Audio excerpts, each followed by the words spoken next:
ETF index mutual funds నేర్చుకుని stock మార్కెట్లో రాణించాలనుకుంటున్నారా? వెంటనే ఈ నెంబర్కి కాల్ చేయండి. అమ్మ నమస్తే. నమస్తే అమ్మా జయలక్ష్మి.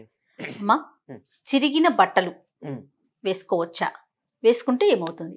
అమ్మ, చిరిగిన బట్టలు అని అనడంలోనే అవి వాటి సహజత్వాన్ని కోల్పోయినాయి అర్థం అవుతోంది కదా. అవును. చిరిగాయంటే మామూలుగా ఏమిటి అర్థం? పాతబడ్డాయి, ముట్టుకుంటే నలిగిపోయి నలిగిపోయి చిరిగిపోయింది ఇలా అనుకుందాం. ముట్టుకుంటే ఇలా విచ్చిపోయేటట్టున్నాయి అని అర్థం. అది దేనికి సంకేతంగా ఉంటుంది? చిరిగిన బట్టలు వేసుకోవడం అన్నది దరిద్రానికి సంకేతం. ఓ. అంతే కదా. ఏదన్నా అంటే కుచేలుడు అన్న పేరు మీరు విన్నారు. అవును. ఆయనకి అటుకులు పట్టుకెడదాం అనుకుంటే కృష్ణుడి కోసం పాపం భార్య ఇంట్లో వెతికితే అటుకులు దొరికాయట. అటుకులు పట్టుకెడదామని చూస్తే ఆయన ఉత్తరీయంలో దాన్ని కడదాం అనుకున్నట్ట. కడదామంటే జారిపోతున్నాయట, అంటే చిరుగులు. 16 మడతలు వేస్తే ఆ ఉత్తరీయాన్ని అప్పుడు దాంట్లో కట్టగలిగాడు అనమాట. అంటే అన్ని చిరుగులు ఉన్నాయి. అది స్థితి. ఆ స్థితి ఏం సూచిస్తోంది? దరిద్రాన్ని, ఏమీ లేకపోవడం అనేటటువంటి దాన్ని సూచిస్తోంది. కాకపోతే ఆనాడు కుచేలుడికైతే దాని గురించిన పట్టింపు లేదు. ఆనాటి పరిస్థితి కదా. పరిస్థితి కాదు అసలు. ఆయనకి బట్ట చిరిగిందన్న ఊహ కూడా లేదు. ఆ నిరంతరం అటువంటి వేదం చదువుకుని ఆ దృష్టితో ఉండి పరబ్రహ్మ తత్వాన్ని చూస్తున్న స్థితిలో ఉన్నాడు గనక. కానీ మనకట్లా కాదే. మనం ఎన్ని రకాల హంగులు ఆడంబరాలు అవన్నీ ఉండాలనుకుంటున్నాం కదా. అట్లాంటిది మరి చిరిగిన దాన్ని అది తప్పుగా భావిస్తారు. అంతెందుకండి, ఒకప్పుడు మన దేశంలో వస్త్రాలు నేసినవి నేసినట్టు తెచ్చి కట్టుకునే వాళ్లే తప్ప కుట్టే పని కూడా ఉండేది కాదు. అంటారు, అదే టైలర్స్. వాళ్ళు మనకి మహమ్మదీయుల నుంచి వచ్చారు. ఇప్పుడు కానీ మీరు కానీ గమనించినట్లయితే మా తరంలో ఉన్నటువంటి దర్జీలందరూ మహమ్మదీయులే ఉండేవారు, ముస్లింసే ఉండేవారు ఎక్కువగా. ఎందుకంటే వాళ్ళకి అది పద్ధతి. మనకి లేదు, మన దగ్గర లేదు. వస్త్రాలన్నీ కూడా కింద కట్టుకునేటటువంటి వస్త్రం ఒకటి, పైన వేసుకునేది ఒకటి ఉండేవి. పైగా మగవాళ్ళు నడుపు కట్టుకునేవారు, ఆడవాళ్ళు పైన కట్టుకునేవారు. ఇక్కడ అంతే. పైన ఇక్కడ ఒకటి కట్టుకునేవారు, పైన కింద ఒకటి కట్టుకునేవారు. కేరళ వాళ్ళు కట్టుకుంటారు అట్లా. కట్టుకుని దానిపైన ఇంకొకటి బల్లెబాటు వేసుకునేవారు. మన వాళ్ళు కూడా. తర్వాత ఇలా కాకుండా మొత్తం చీర ఇలాగా కట్టుకోవడమును, పైన లోపల ఇంకొకటి వేసుకోవడం, అట్లా ఉండేది. అది కూడా వస్త్రమే. అదే చింపడం, చింపి దాన్ని మళ్ళీ కుట్టుకోవడం అనే పద్ధతి ఉండేది కాదు. మీరు గమనించినట్టయితే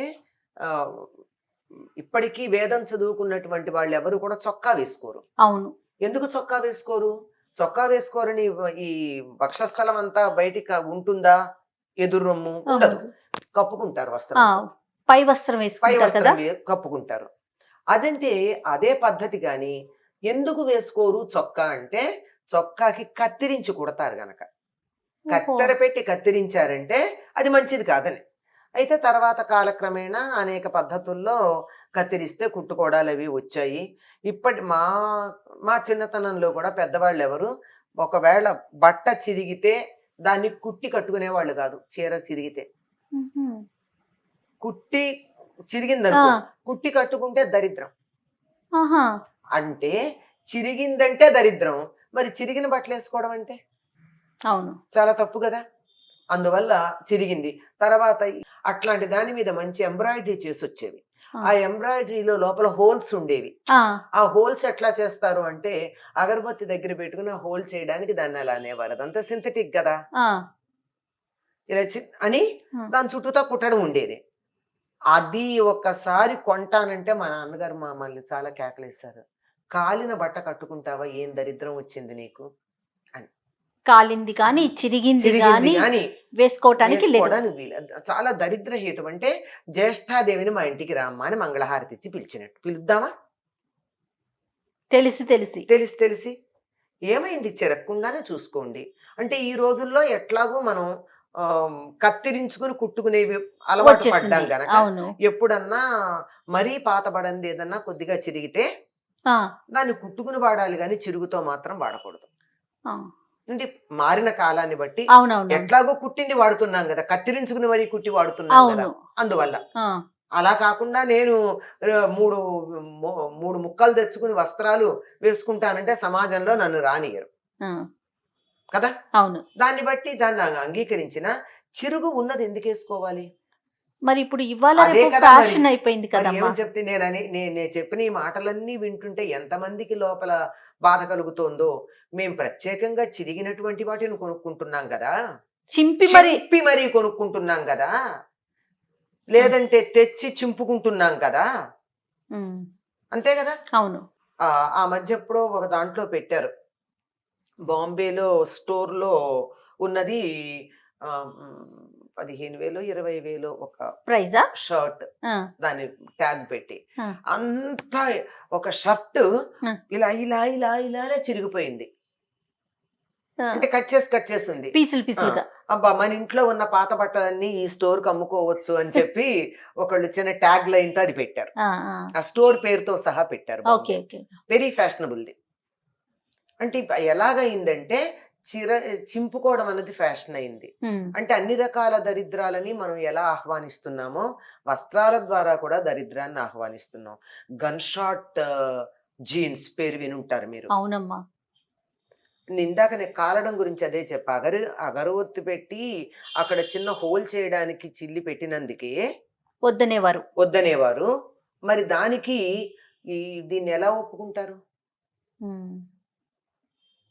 కాజాలు ఒప్పుకునేవారు కాదు. అంటే ఈ ప్లాస్టిక్ బటన్స్ ఉండి కాజాలు పెడతామే, అది కూడా కత్తిరిస్తారు గనక దాని బదులు హుక్కును హుక్కులు పెట్టించుకోండి, లేదంటే బటన్స్ ఉండేవి, ప్రెస్ బటన్స్, అవి పెట్టుకోమని చెప్పేవారు మా చిన్నతనంలో. ఇవన్నీ ఇప్పుడు అసలు అవన్నీ మనకి అది లేవనుకోండి, అంతకే జిప్ పెడుతున్నారు సరిపోతుంది, అలాంటివి పెద్ద లేకుండా. కానీ కల్చర్ పూర్తిగా మారిపోలేదమ్మా వస్త్రధారణకి సంబంధించి. ఎన్ని రకాలుగా మారడానికి అవకాశం ఉందో అన్ని రకాలుగా మారింది. 1, 2 అని చెప్పడానికి వీల్లేదు. ఎందుకు మారింది అంటే మనకు అన్ని విధాలు మారాం, అందులో ఇది ఒక భాగం. అవును. ఒక సంస్కృతిని తెలియజెప్పేది ఏముంటుందంటే కట్టు బొట్టు, అవును, జుట్టు. కట్టు బొట్టు జుట్టు. బొట్ట అదేంటి తెలీదు,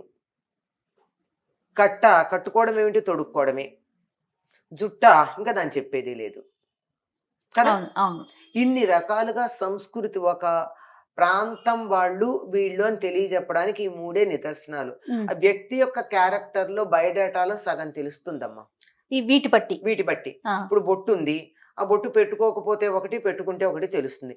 పెట్టుకున్న బొట్టు కూడా ఎట్లాంటిది అంటే ఇప్పుడు ఏదో సరదాగా చిన్నది పెట్టుకోవడం కాకుండా మీరు నామం పెడతారా, విభూది పెడతారా, గంధం పెడతారా, సింధూరం పెడతారా, చాదు పెడతారా, దీన్ని బట్టి వీళ్ళు ఏ విశ్వాసానికి చెందిన వాళ్ళు తెలిసిపోతుంది కదా. బొట్టు పెట్టుకోకుండా బయటకు వచ్చారంటే పూర్వం ఇంకా స్నానం చేయలేదు లేదా సూతకంలో ఉన్నారని తెలిసేది. ఇప్పుడు అసలు ఆ తేడా లేవు. అంటే ఒక మనిషి యొక్క విషయాలలో సగం వారి యొక్క ఆహార్యం బట్టి తెలుస్తుంది. ఆహార్యం అంటే మేకప్, ఆ మేకప్ బట్టి తెలుస్తుంది. దాంట్లో ప్రధానమైనటువంటి వస్త్రం ఇప్పుడు ఎలా తయారైందంటే ఏమిటో వలువలు విలువలు 2 పోయినవి, తగ్గాయి. అవునమ్మా. వలువలు విలువలను ఇస్తాయి, ఆ రెండిటిలో కూడా పతనం అన్నది మనకి ఇప్పుడు బాగా కనపడుతుంది. చిరిగినది పరిస్థితుల్లో వేసుకోకూడదమ్మా. ఆ గన్ షాట్ ని మనం ఏం అనలేము, వేలు పెట్టి కొనుక్కుంటున్నారు, వాళ్ళ సంగతి వదిలేసేయండి. ఎందుకంటే మనం మాట్లాడకూడని విషయాల్లాగా అయిపోయినాయి. కానీ మన వరకు మనం పాటించదగింది చిరిగినవి వాడకుండా ఉంటే చాలు. తప్పకుండా అమ్మా. నమస్తే. నమస్తే.